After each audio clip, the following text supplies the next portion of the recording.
Joining us now is OjyOkpe with stories trending around the world. Hello, Junix. Good morning, Dr. Abati. How are you this morning? Perfect. Good? Showakpa. Good morning. Our favorite Niger wife. How are you this morning? I'm great. And yourself? Good. I'm doing well. Yeah. Good morning. Rufy on fire. Chief of Fufu Kwata. Of course. Olowo Oh, the oil on my head. No, Olowo I don't know what that means. Olowo headset. Oh. It's called what? Teamship. Teamship. Well, all right. Well, good morning to you, viewers. Let's begin what's trending. The Minister of Information and National Orientation, Mohammed Idris, has responded to a recent security advisory issued by the United States Embassy, warning U.S. citizens against non-official travel to Nigerian military and government facilities in Abuja. The warning comes amid increased security concerns linked to recent global developments prompted by U.S. and Iran's military strikes. The Minister of Information, while acknowledging the right of foreign missions to issue such advisories, emphasized that there is no imminent or specific threat in Abuja and that the FCT remains one of the safest capitals in the world. I think that this was a good response because we did see that advisory. And I like the fact that the minister is very proactive in responding to such advisories. I mean, we're in Nigeria. You weren't here last week, Dr. Abati, when we took the story of Ben Murray Bruce saying that, there will be world disorder by these leaders. What did he call them? Some disruptors. But that Africa and Nigeria will be a safe haven. Yes, and that, you people will be coming to Nigeria to collect visas. Yes. But, that's just tongue-in-cheek when he made that statement. But Nigeria is safe, Abuja is safe. Meanwhile, President Donald Trump announced what he called a complete total ceasefire between Israel and Iran in a post on Truth Social on Monday evening, which he hopes will become permanent. At the time of his announcement, neither Iran nor Israel had made a comment about the pending ceasefire. In fact, there were reports of new blasts in Tehran shortly after Trump announced the ceasefire. However, hours ago, Iran and Israel have agreed to the ceasefire. Well, before Trump's announcement, videos circulated on social media showing Iran's missile attack on a U.S. airbase in Qatar in retaliation for U.S. attacks on 3 nuclear sites in Iran. A senior Iranian official had told CNN that Iran would continue to fight until it achieves lasting peace and that it will view remarks from Israel and the U.S. as a deception intended to justify attacks on Iran's interests. Dr. Mati, we saw this video, especially that one in Qatar, where the mall was already shaking. Broad daylight, you saw that. And I think you also shared some videos as well for family members in Qatar, seeing this sort of attack at the time. But now I believe that Israel's military defense has said that Iran has flouted that ceasefire that Donald Trump was touting yesterday, a few hours ago. Just about an hour ago, they're saying that they're going to launch a full attack at this moment. Go ahead. Okay, the question to ask is this. What are we dealing with? Are we dealing with choreographed theater, a big show, or we're dealing with escalating tensions, or we're dealing with a fragile ceasefire? These are phrases that we'll put in. Choreographed theater, in the sense that the U.S. attacked on Saturday, Iran threatened on Sunday, Iran retaliated on Monday. And in all of these conflicts, Iran said, we informed Qatar before we attacked Al-Udeid airbase belonging to the Americans. We also informed the U.S. U.S. is saying, President Trump said, we thank the Iranians for informing us. Now, he says there's complete and total ceasefire. Will the ceasefire be complete and total? So that is the question, because Iran says, if Israel attacks us, we will fight back. Israel has not said anything. So I don't think that, there's enough certainty. I think that the situation is still very fluid, it's still very fragile. However, what we can hold on to is that with the promise of the ceasefire, we have seen that European stocks have improved, Asian stocks have also improved, Wall Street stocks have also improved, oil prices have gone down by about 2%, whether it's WTI or it's the benchmark, global benchmark, Brent crude. That is the only thing we can hold on to. But I raised the point earlier that there are residual issues that have not been resolved. And the big residual issue is about Iran's nuclear weaponry. This was the basis on which the US said, oh, let's negotiate for the 60 days, and things just went south. So are they going to say that Iran should no longer or will agree not to have nuclear weaponry again? Except there is an inspection of the extent of the damage. What Dan Kane, the chief of the Joint Chiefs of Staff of the United States, calls, BDA, that is battle damage assessment. Until they do that, we don't even know the truth about the extent of severe damage, King calls it, or obliteration, Trump calls it, or a partial obliteration.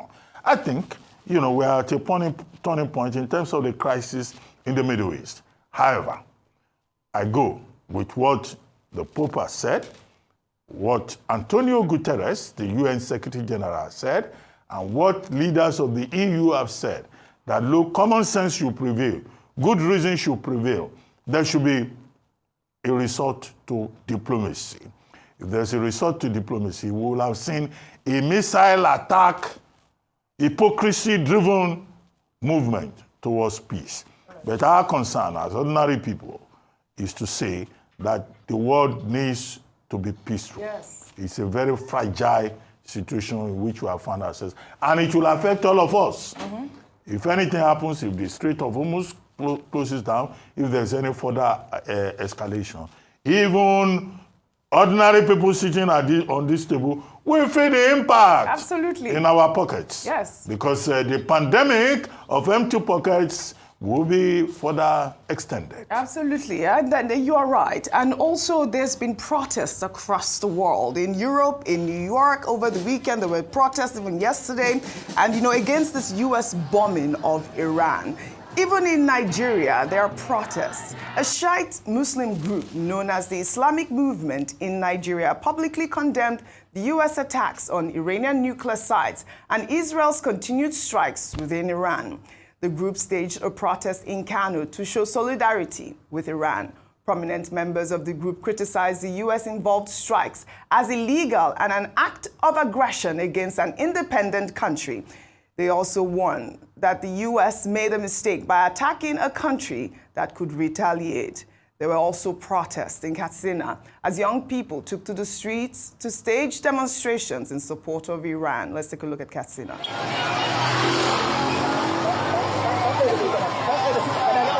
Ayatollah. Ayatollah. I mean, there you go. This is a Shiite group, and you know that Iran is obviously a Shiite nation, obviously, and you would see that they would come out to protest against these U.S. bombings as well.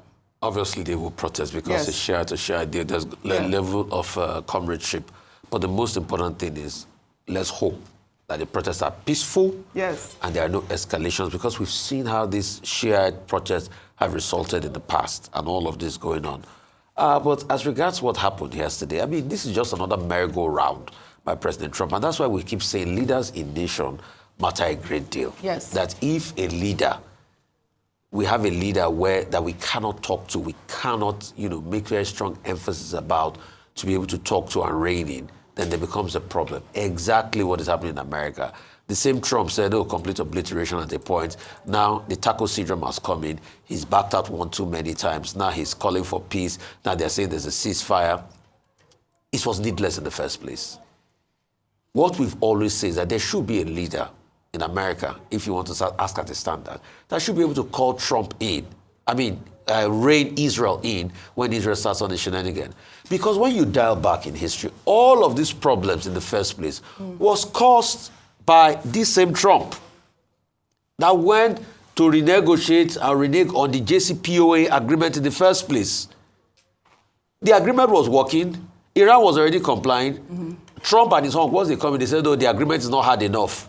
He listened to Netanyahu, and then they reneged on the agreement. Then Iran started, enriching uranium. Then the katakata started. So it is as a result of his own leadership failure that we got here in the first place. There are facts on ground. The JCPOA was working. And please, we should not throw the world into what it is today. All right. So I'm not surprised the shares are protesting. Definitely, there's going to be some level of comment on all the stories together. Just very quickly, thank you for bringing the update, because I mean that will probably go down as one of the shortest ceasefires in history. Israel has already pledged that they will be attacking Tehran anytime very soon. That, yeah. But however, in response to that, Iran are also saying the head of the Atomic Energy Organization of Iran is saying that Iran has started doing the damage assessment, and they have started working towards rehabilitating those nuclear sites that were damaged on the during the American airstrikes. So many moving pieces to this. How does it connect to Nigeria? Of course, you've already, you've connected the dots together. I'm glad that there's a reassurance that Nigeria is safe, Abuja is safe. Yes. We're alert, ensuring that this doesn't spill over, because the concern that a lot of people have is that Iran does have a tendency to want to support and push and use terrorist organizations as proxies. So we don't need any spillover of those connections, because we have enough issues with insecurity already. Absolutely. And we are already overwhelmed with our fight against terrorism. I like that point. We have enough problems with insecurity in Nigeria. The story you brought about the reaction by Minister of Information. Yes. Well, I think the minister struck all the right notes. But we should also realize that, look, America also has a right to issue travel advisory. Yes. But the big point that the Minister of Information, Mohammed Idris, made is that, look, Nigeria is a friendly nation to the United States. I don't think any American will be threatening Nigeria. And he's right that, nobody is looking for Americans. We don't have a dog in the fight in the Middle East. No, we so don't. this is a safe place. However, the Nigerian authorities, apart from saying Nigeria is safe for Americans, should also learn from the Americans and issue a travel advisory for Nigerians who are living in Qatar. Good point. We have Nigerians in Qatar. We have Nigerians in Iran. We have Nigerians in Israel. In fact, if we go to Gaza, I'm sure you will find Nigerians there. We have a way of showing up like smallpox in every part of the world. Any nation that there's no Nigerian is not a very strong nation. And the Nigerian government has said Nigerians everywhere. Efforts will be made to evacuate Nigerians, to assist Nigerians who are in trouble zones. I think we should focus on that. And also learn from the example that this is called citizen diplomacy. Yes. You have the right to defend the interests of the people and protect them anywhere where they may find themselves. Let them not wait for a philanthropist to come and evacuate Nigerians before the Nigerian government does what is useful. After all, we have made 6.9 trillion in terms of revenue. First quarter of 2025. What are we doing with that 6.9 trillion? Use that to evacuate your citizens really quickly. Well, all right, I love your point. Thank you very much, Dr. Abati. We'll take another story now. President Bola Tinubu on Monday launched the renewed Hope Agricultural Mechanization Program in Abuja, distributing over 2,000 advanced tractors and more than 9,000 specialized farming implements. Tinubu stated during the launch that the deployment of modern agricultural equipment will make farming easier and more sexy for youth, moving away from 18th century methods. Let's take a look. Well, we have here over 2,000 advanced tractors, 50 industrial-grade land preparation bulldozers, 12 fully equipped mobile workshops, 9,000 plus specialized farming implements. This equipment, when deployed, to empower mechanization and service providers, create job opportunities, make farmers easy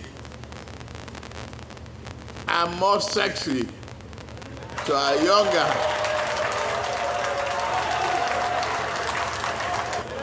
You don't have to use 18th century method for a 21st century agricultural farming.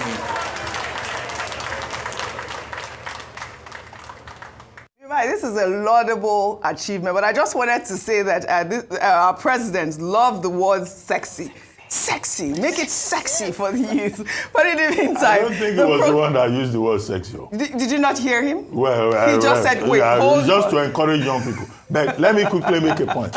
We were in this country when the administration before him, when they were distributing wheelbarrows and cutlass and hose. Yes. So it's good to see that there's an advancement, that the Tinubu administration is saying we should not adopt 18th century methods. Yes, I like that. We should have mechanized agriculture. He is distributing tractors, he's distributing modern implements. Yeah. The people who distributed wheelbarrows and cutlasses, well, you know them. Yes, I know that. But these tractors look really sexy. I don't want to mention it. Just to remind you. Well, all right. The program actually is expected to bring over 550,000 hectares of farmland into cultivation, produce more than 2 million metric tons of staple food annually, and create over 16,000 jobs. The president also highlighted partnerships with countries like Belarus to provide training for young people in modern agriculture, technology, machine repairs, and fabrication. Let me take a tweet from this story. This is from Okechukwu, who wrote, good job. However, Nigerian farms and our forests must be cleared of bandits, terrorists, headsmen, Boko Haram, ISWAP, Ansari, etc. to enable the farmers use the farming equipment effectively and efficiently, which is the main point. These farmlands have to be safe and free.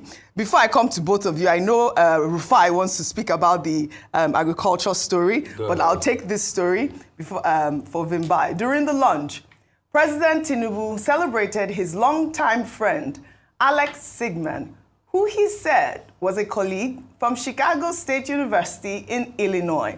Tinubu described him as a very good neighbor, saying that he would never have dreamt of a time when he would be in the position of being president of the Federal Republic of Nigeria, while Alex, a successful businessman from Belarus, will bring about collaboration and bilateral relationship that would promote economic prosperity for the future of the two countries. Let's take a look. To all of you, Alex was my very good neighbor and went to the same school with me in Chicago.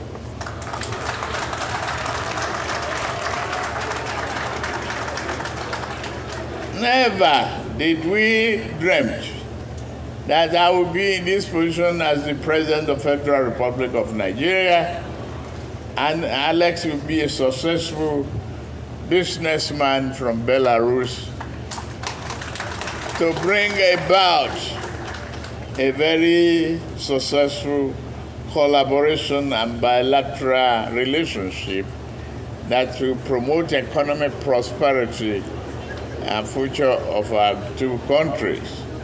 Alex, thank you very much for everything.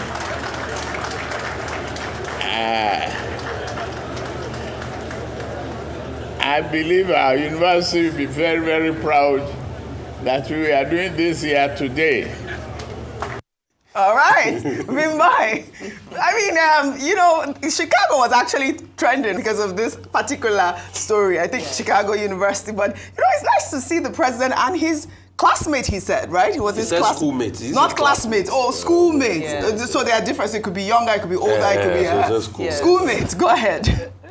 You guys are violent. I'm a huge advocate for agricultural revolution. So for me, this is a step in the right direction. It's very important for us to mechanize because that's the only way we can improve yield, scale up. We're looking at food security, and the president had declared a state of emergency on food security about 2 years ago when he came into office. So you know, it's taken about 2 years to get up to speed, but it's good to see him making good on that. On Mr. Alex Sigman, he's no stranger to the African continent. Burundi, he's done business in the Democratic Republic of Congo, Zimbabwe, Zambia even. I know he was arrested in the Democratic Republic of Congo at some point after meeting the former President Joseph Kabila. In Zimbabwe, some of his transactions came under a huge scrutiny and criticism from the opposition. He also was an advocate who brought in, or rather a vehicle who was appointed as an honorary consul of Zimbabwe to Belarus, and he oversaw, tractors, combined harvesters, even fire trucks being brought into Zimbabwe. But there were questions because people said, where are the tractors? Who used the tractors after they were imported? That was number one. Number two, there were no contracts. There was no formal tender process. So there was transparency around how these deals were conducted. And to date, people are still asking these multi-million-dollar deals that involve these contracts and or these agricultural implements, but we never got to understand or to see the transparency in the relationship between Mr. Alex Zygmunt and the government of Zimbabwe. Similar concerns in Zambia as well. So I do hope that all that was done, I hope he's learned, his lessons from all of those allegations and criticisms from opposition parties in other African countries in the past. And I hope the transactions he has done with our government are above board and have gone through all the necessary processes. Right. Thanks for that breakdown, Vimbai. Rufai. Thank you so much. At least we just see the president's schoolmate. So for all you that say all sorts of things about the president, we've seen his schoolmate. And if you feel that you're not still impressed by that, there are records out there in Chicago. Go check if Alex went to Chicago. But that's the president's schoolmate. And it's just a deja vu moment to be able to see that the president has a schoolmate and they're doing well, they're very successful. But I'll raise concerns. Number one, and I'll read from Nigerian newspaper clippings. On the 17th of December 2024, a Vanguard news story said Rep probes non-delivery of 2,000 tractors orders despite $3 billion agreements. The agreement was estimated to cost Nigeria about $684 million and $138.6 billion as actual costs. That was in 2024. But also the interesting part is, and the interesting part about this, on the 10th of June 2024, the Nigerian Agricultural Development Fund and AGCOM's International Trading Limited also signed an agreement to procure another 2,000 tractors. That company is a John Deere sales rep in Nigeria. That was to cost $70 million. So we're having two transactions. I think the question for clarity is, the government should be able to explain to us, are these deals different? Secondly, the deal with Alex's company was to be able to build those tractors locally. And the question we're asking is, I know we used to have Steyr and Bauchi. Maybe you might say that it's already moribund than the likes, but we have Bobcat in Port Harcourt that also build tractors. Why can't we also look inward as regards this? And I'll ask the following questions. Number one, has the rep probe been cleared now with this delivery? How many has come in? Let's take stock of it. How will it be distributed? What's the tractor per kilometer? What's the tractor per kilometer? What's the cost per tractor? All right? Why Belarus? Couldn't we have gotten a better deal? Why didn't we look inwards? And where is the tender bid at which Alex's company did win the bid to be able to supply this tractor? And then, is this Alex's tractor deal different from that the federal government signed $70 million contract with AGCOMS for 2,000 tractors? And the question I also want to ask is, based on the reportage here, why is this one estimated to cost over $600 million and the other one cost $70 million? I think there are many questions we should be able to ask. And are those tractors being built here? Are they assembled here? Because they said it's going to be fixed here. Those are just the questions I want to ask. Okay. Yeah, those questions are valid. We can even add more to the questions. The key question that has been raised here is about cronyism. Is Mr. Alex, the schoolmate, getting this contract because he was a schoolmate of the president? Now, that would be favoritism. That would be cronyism. So his involvement in the entire process, how transparent and accountable is that? Two, the people talking about Chicago, I think, they're just being mischievous. It's not relevant. The election period is over. Yes. The Nigerian Constitution talks about the eligibility for the office of the president. Section 131. And those conditions is that you must be up to 40 years old, you must have school cert or its equivalent. Its equivalent just means even the ability to speak English. Although you may have attended one seminar or the other, and things like you should be a member of a political party.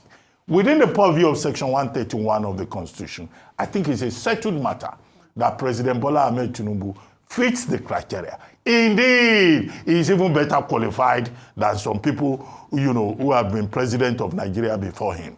If we're going to say we will review Section 131, that's another argument. It's not something you can use perpetually to blackmail in an unlawful manner. Yes. The third point, finally, is this renewed hope mechanization program. The onus is on the president, the administration, to make sure that it works. You have made a valid point, Ojinika, about security, so that farmers can have access to their farms, so that all the other issues, including infrastructure, can be made available, because it's not just about farming. It's also about getting your produce from the farm to the market. All of those issues have to be worked out in terms of details. And farming, food production, food security is just as important as energy security. And if the administration is focusing on that, I think we should encourage them. Absolutely. Well said, you all. We'll head over to Abuja now, where the ongoing 3-month strike by primary school teachers in the Federal Capital Territory, which began on March 24th, 2025, has gained momentum after primary school children took their protest to the office of the FCT Minister, Wike, on Monday to draw his attention to their plight. The teachers' indefinite strike is due to the failure of area council chairpersons to implement the new national minimum wage of 70,000 naira. Activist Martins Vincent Oshe, popularly known as Very Dark Man, led the protest dressed in a school uniform alongside uniformed children. They staged a mock classroom session teaching an alphabet rhyme that included pointed references to political figures. Let's take a look. A for Siwaju. B for Bola. M for mismanagement. C for Tinubu. C for Tinubu. W for Wike. If you add it to the back, W for Wike. They have been out of school for 9 weeks. 9 weeks, so how many months been 9 weeks? Two months and 1 week, Abi. Listen. The whole school in the whole entire FCT, the whole primary school, have been out of school for 9 weeks. And you say they'll be leaders of tomorrow. All right, VDM had issued a 7-day ultimatum so that, the ministry and obviously the chairpersons can take account to what it is that the school children are asking for. And they said that they have listened. Hopefully, they'll resume session and pay the allocated minimum wage of 70,000 naira to the teachers really quickly. Yep, I don't know how many hours VDM has in a day, but I don't think it's 24 hours. He has more hours because he moves from state to state and doing his advocacy work.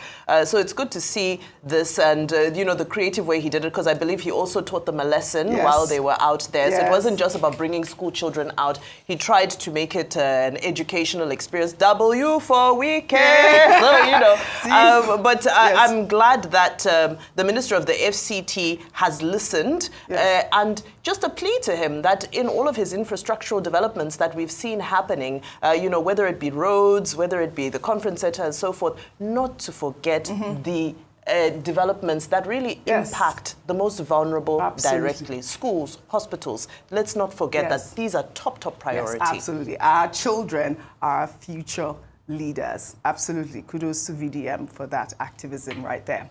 We'll take our good news report now, highlighting St. John Vianney Science College in Ukulu, Anambra State, as the school emerged the overall winner of the inaugural virtual UK-Nigeria Debate Championship.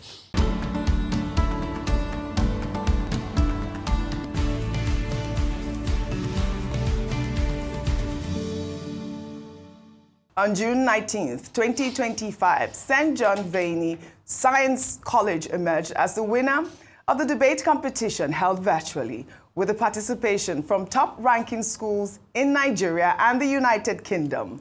The competition, jointly organized by Bring It On Africa and DebateMate UK, aimed to promote cross-cultural dialogue and enhance critical thinking, oratory, and reasoning skills among students from both countries. The victory has been widely celebrated, with the wife of Anambra State Governor, Dr. Nonye Soludo, commending the students for showcasing the Anambra brand globally, highlighting that their achievement is a testament to the state's commitment to education and human capital excellence. I thought this was such a beautiful story when I saw it. Yeah. I mean, these students, this is a sort of initiative that you also hold with your Oseni Center as well. This was so beautiful. And, I'd like to read out the names of the students who actually represented the school. One is Jennifer Catherine Obi-Okafor, Benjamin Eneoli, and Valentine Onwebusi. The school is set to represent Nigeria in the extension debate round scheduled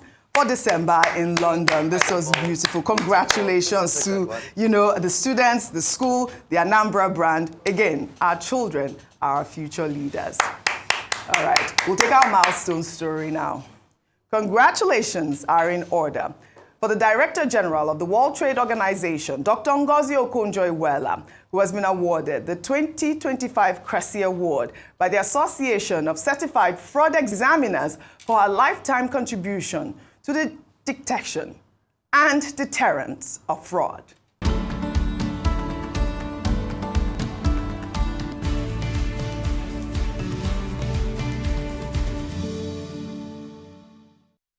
Well, the Cressy Award is the most prestigious accolade presented by the Association of Certified Fraud Examiners, named in honor of Dr. Donald R. Cressy, a foundational figure in the ACFE and a leading expert in fraud. The award celebrates individuals who have made significant lifelong contributions to preventing and detecting fraud.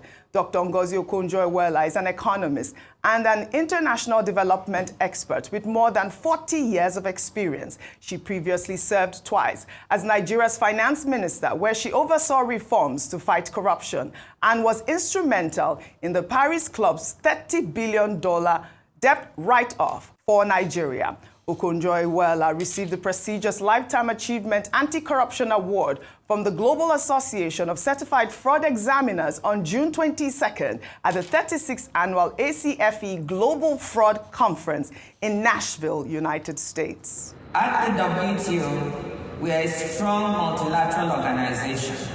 The ACFE finds that more than half of the internal fraud, 52%, is detected by vigilant employees. And ensuring channels for staff to report in good faith and to be protected from retaliation is a priority for us as a committee. Our Office of Internal Oversight is staffed by certified fraud examiners, led by Mary Joseph, who I is with us virtually today. Our office is committed to investigating potential fraud promptly and rigorously, and they act to the utmost professionals and very proud. Congratulations, Ngozi Okonjo-Iweala. This is a prestigious award, and it speaks volumes of her character. Absolutely, congratulations.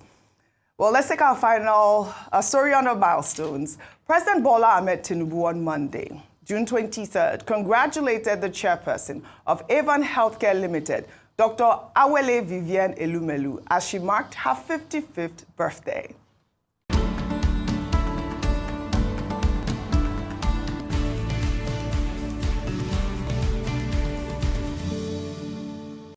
Dr. Elumelu is a leading voice in African healthcare and serves as the chairperson of Avon Healthcare Limited, a prominent health insurance provider in Nigeria. Known to be deeply invested in fostering entrepreneurship and social development, her dedication to improving lives, empowering vulnerable groups, and promoting healthier lifestyles through her work and personal commitment, including marathon participation, has earned her numerous accolades and recognition. As a director on the board of Hares Holdings, a family-owned investment company, and a trustee of the Tony Elumelu Foundation, she plays a crucial role in empowering African entrepreneurs, President Tinubu commended Dr. Elumelu for her outstanding achievements and numerous recognitions, highlighting her lifelong commitment to saving lives and empowering women and children. Dr. Elumelu is married to renowned businessman and philanthropist Tony Elumelu, who shared a loving congratulatory tribute on Instagram to mark the occasion. If you see my baby, you go shut up, I'ma get too fine, don't be makeup, yeah, baby, lie down, no. Finish work for me, oh, tomato, put that thing back, baby.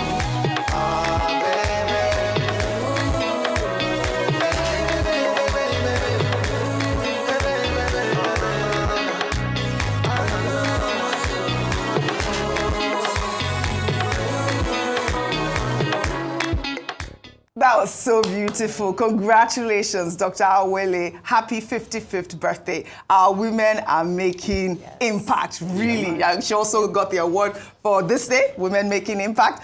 And of course, Dr. Ngozi Okonjo-Iweala also received that award. Beautiful, beautiful. Congratulations. We don't have much time, Dr. Well, no, just to say congratulations to Dr. Ngozi Okonjo-Iweala. Honor well deserved. You have cited some of the things she did. Yes. But I would like to refer everyone to our book, 2018 book, titled Fighting Corruption is Dangerous. Absolutely. Where she talked about her personal experience and provided advice as to what, those fighting fraud and corruption methods that they can adopt. Yeah. As for Dr. Awele Elumelu, well, congratulations to her. But I would rather address the chairman of UBA Group, the husband, who is celebrating her. That I hope Chairman TOE knows that this has implications. Implications, absolutely. After a fashion. Absolutely. Implications. You see, my problem is the person that asks for implications, he doesn't give implications. No worry. Dr. is up to the task. They're all up to the task. That's just my, this was fun. And we have to have integrity. Integrity of implication. Congratulations, man. Congratulations, TOE. You are a great man. Absolutely. You have a great But man. I organize implications for people. All right. There are implications. This was beautiful. I'd love to thank you all for your great analysis, as always, on What's Trending. Fantastic. Congratulations, Dr. Awele Elumelu, and of course, Dr. Ngozi Okonjo-Iweala. That's all I have for you guys on What's Trending today. I'll see you all tomorrow.